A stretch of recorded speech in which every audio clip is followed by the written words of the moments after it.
Well, hey guys, I wanted to dive into something that's super important to me. That's actually basically a lifesaver now.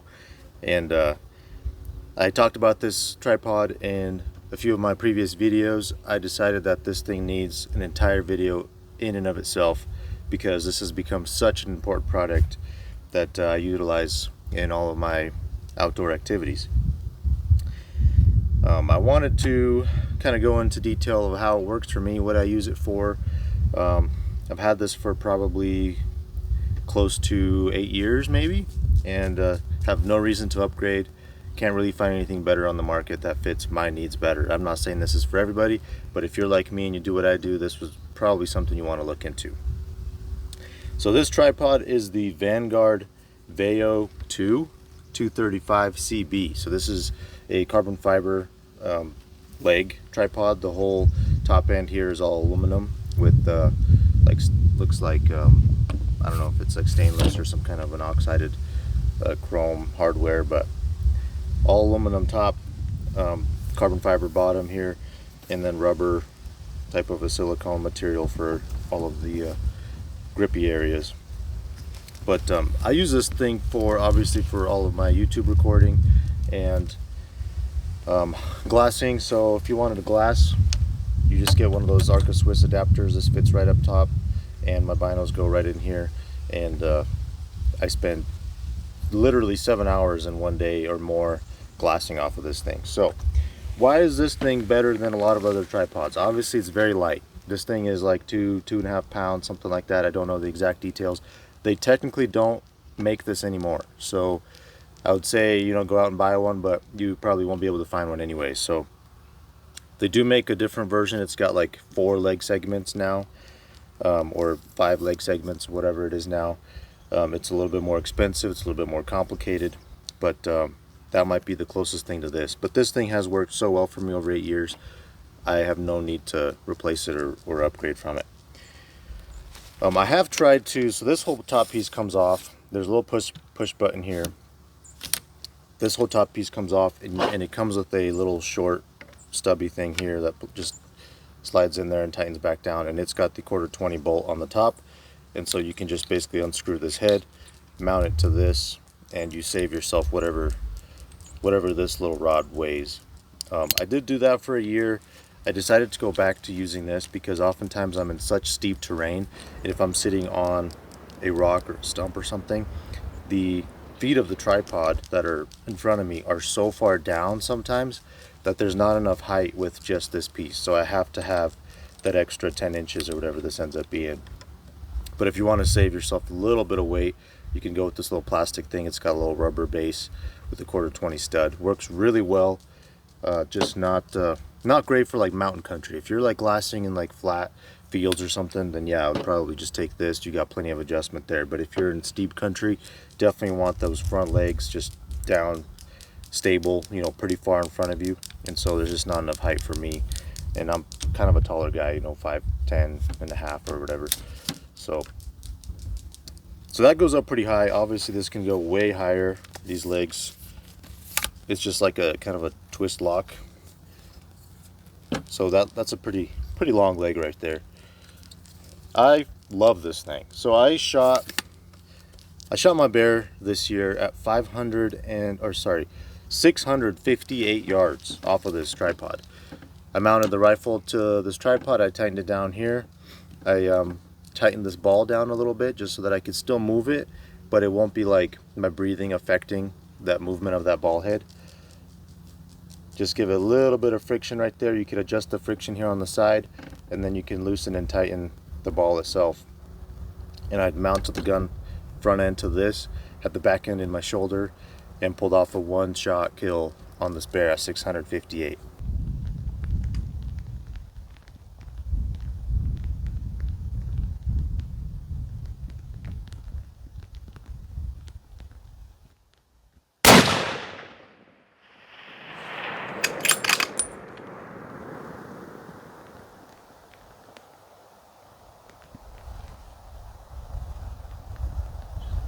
Holy shit, I just killed that bear.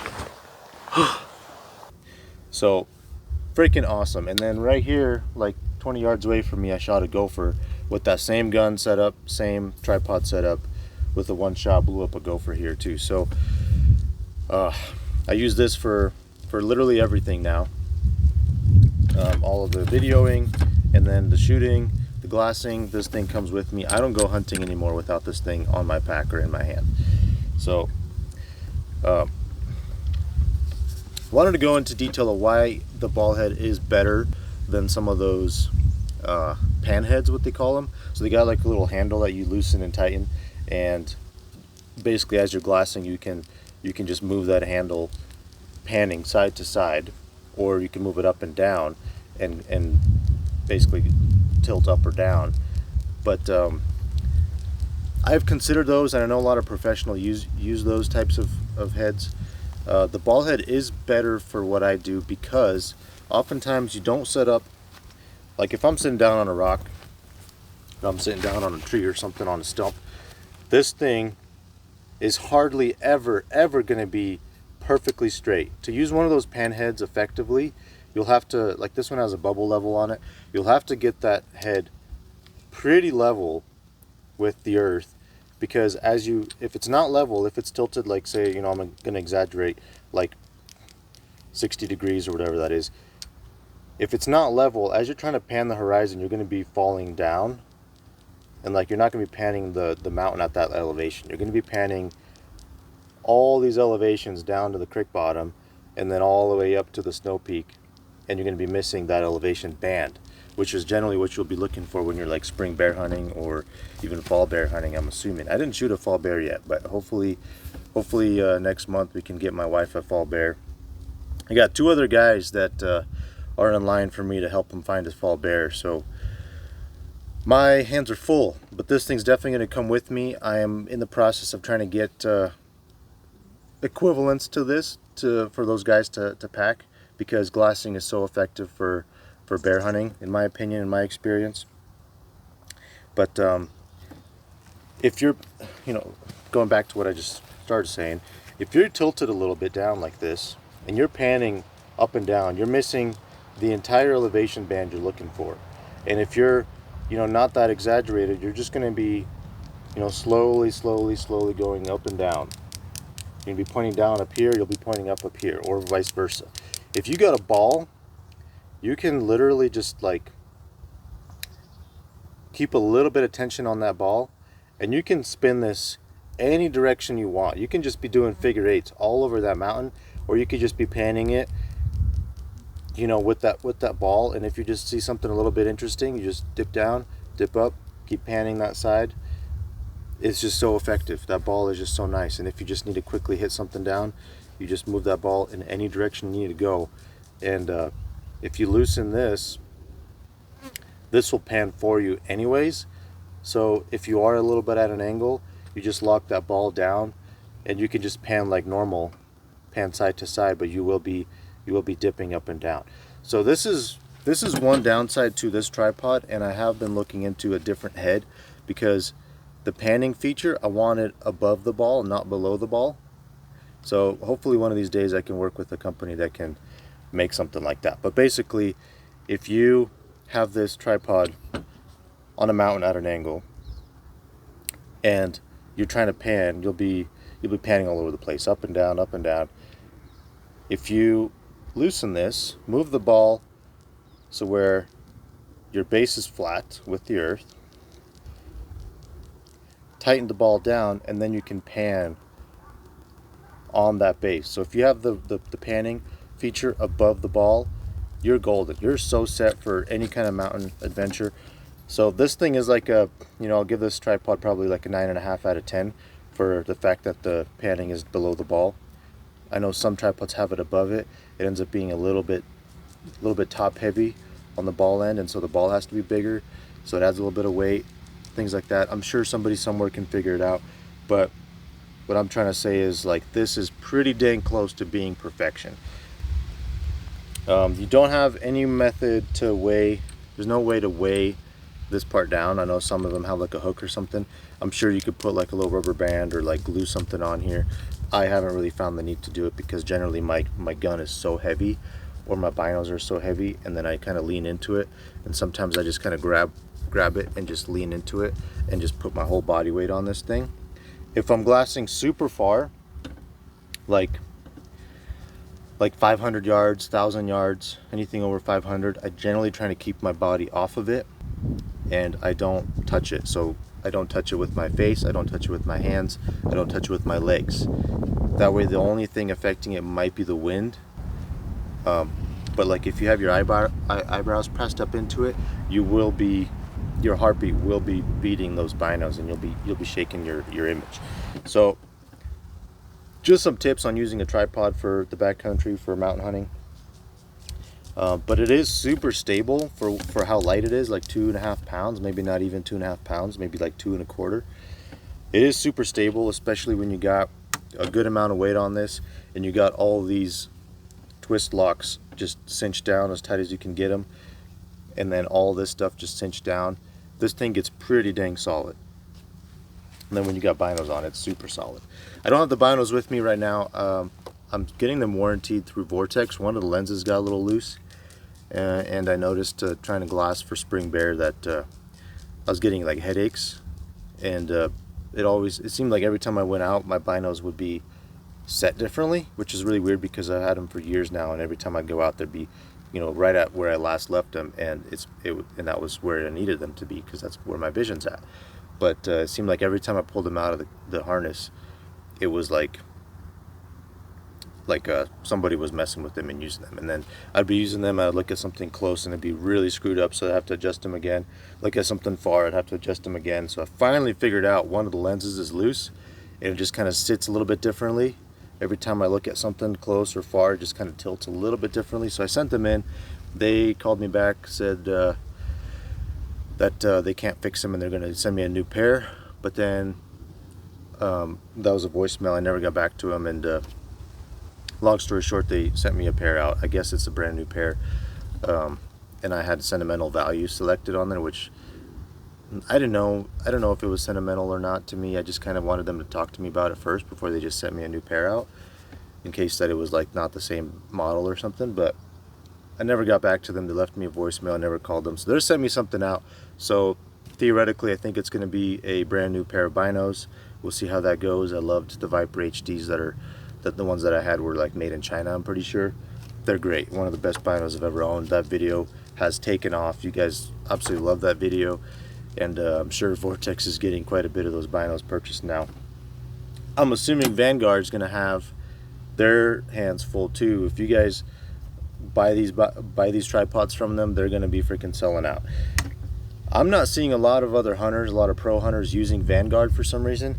I don't know what it is about them. They're just maybe not sponsoring anyone. Maybe they're just not too focused in the hunting world. I'm not sure. But if you go to their website, they do have an entire hunting category. So that's not just for like photography and videography and movie making or anything like that. Like, these guys are totally focused on hunting. They got spotting scopes, they got binos, they've got tripods. They're killing it. This thing is one of the best models of tripods I've ever had my hands on, and after 8 years, I really can't find a better replacement. Hopefully they contact me and we can get this whole ball head, pan head type of situation smoothed out a little bit, make it a little bit better, but really no complaints. This thing compacts super small. One of the cool features about this, actually, that most people don't have on tripods. So this gets pretty small, right? I mean, that's like what, 16, 18, 19 inches, about 19 inches maybe.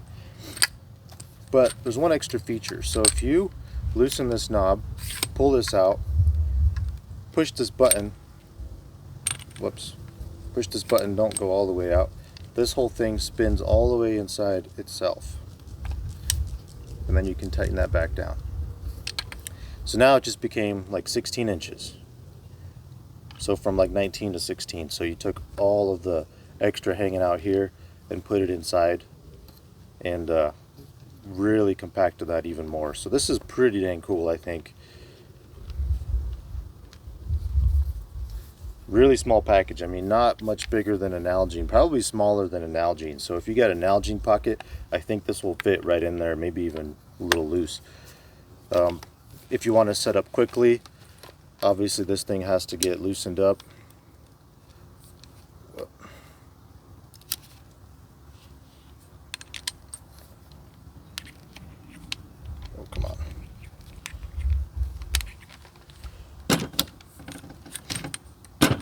it's like an extra step to take it out like that. So generally I don't fold it that deep because I keep my tripod on the outside of my pack, and I don't really care if it sticks up a couple of extra inches. If you're putting this inside your pack and you're really trying to save space, I would probably fold it up like that every time, because either way you have to open your pack and dig it out, and you have the time to do that, so you probably have the time to extend this out and flip it that extra step. I generally just don't do that, but you can. And then another cool thing about that flip thing is, well, it's hitting the table right now, but you can record upside down. So I have a cell phone mount that I'm recording with right now on my little selfie tripod. I can mount that right here and record with my phone like down low, so you can get really low angle shots. If you need to, I don't know, get a shot of yourself crawling through the woods or something, if you need to get a shot of a cool angle of your truck off-roading or something, that's awesome. This is so awesome. And then these open up even wider so that you can get even more stable, or you can get an even lower shot. See, this thing can go like all the way down to hitting the ground there, hitting the table. But I think that's just so cool. I don't use that feature very often because I'm just always go, go, go, hustle, hustle, hustle, keep covering ground type of a person. I'm not really getting all those cool shots like I should be, like I want to, because I love videography and I love making cool videos and cool angles and getting all the different angles and shots. But you can. I'm just saying you guys can. If you're hunting, it won't really come into play, having it upside down, but totally can. So I'm going to show you how I had it set up from shooting my bear this spring at 658. So I had the bubble level pointed towards me, and I made sure that every time I was really close to pulling that trigger, I looked down at that bubble level and made sure that we were really level, because I was sitting on like this bank on the edge of an old logging road, and a bunch of rocks, bunch of grass, everything's loose, there's nothing really to place this tripod on, and I had no idea what that level actually was. And I noticed later, every time I was about to pull that shot and I was happy with it, I looked at my bubble level and I was off. And so I had to like mentally tell myself that every time I was going to go back into that rifle that I need to go over a few degrees, because I seemed to be wanting to pull it to the right towards the uphill side of the mountain over and over, and I knew that that would definitely impact my 658 yard shot. So right before I was about to pull that trigger, I looked down, confirmed I was good, looked back up, made sure I didn't change the angle of that. It didn't seem right to me, it didn't look straight to me, but the bubble doesn't lie. So pulled that trigger, bear ran 10, 20, whatever yards, you guys saw that video, and died in one shot. So let's see, let's mount this gun to that.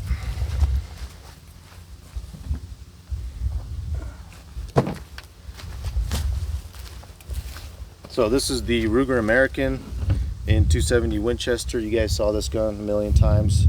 One of the best guns freaking I've ever shot, and just keeps killing things. So let's take the ammo out of it. It's empty. Okay, loosen that up. I've made a little tripod adapter. It's just an Arca Swiss plate attached to one of those like swivel stud eBay things on Amazon you can buy. It's kind of redneck, but it works really well. So that just kind of slides into the Arca Swiss. That tightens up, making sure I can still see my bubble. And now I got a little bit of mobility in that gun. It can move up and down, it can move side to side. I just made sure that it was tight enough to where I could still move it if I needed to, but it stood there. So I could kind of overpower that ball, and I can get it to move over if I need to, but it didn't just fall when I let go of the tension. So just like that, loosen this up.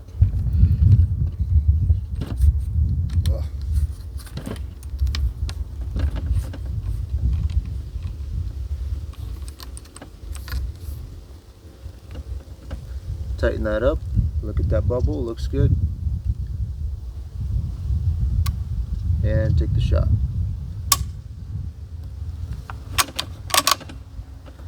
So super stable. When I shot my bear, I mean, I just had it shoved into my shoulder here with my hand kind of underneath supporting the height.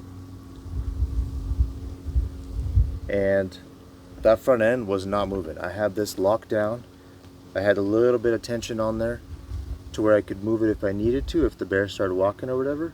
But I mean, it was so locked on there on the front end that I did not need to move or worry about the front end moving. I just had to take care of the back end, and that was pretty easy to do. Just like that, dead bear. And then when I was done, I don't know if you guys noticed, I just kind of leaned the rifle down like that, and it just took care of itself. So if I need to take another shot, you know, just bring it back up, ready to go. This is how I've pretty much set up for the gopher that I killed here a few days ago. This is how I set up for coyotes. Never did shoot a coyote, mind you. I've killed 4 bears, almost 5 last year, and never shot a coyote, never shot a fox. So that's definitely on my list. They're always running around here killing our chickens and threatening the horses and cows and stuff. So definitely need to get some of them thinned out, but I'm still trying to learn how to do all that.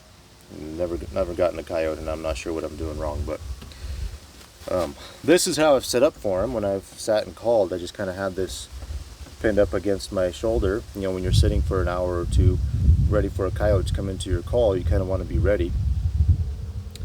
And this way I'm not moving much. You know, if I need to take a breath or whatever, I just kind of let it loose a little bit, let it sit, rest on my shoulder, and then I can be back into the game really quickly, as opposed to holding it in my lap or something, holding it over my shoulder, and then having to move so much to get it into position. This way it's almost set up, ready to go, and I can just cross my arms and just have it sit right there while I'm waiting on a coyote to come in. So I think that's going to work really well for a coyote, but that is pretty much how I did that bear. So had it all set up and just waited for my shot, waited for the wind to get good, waited for the rain to kind of tell me which way the wind's going and by how much, and 658-yard shot off of this tripod.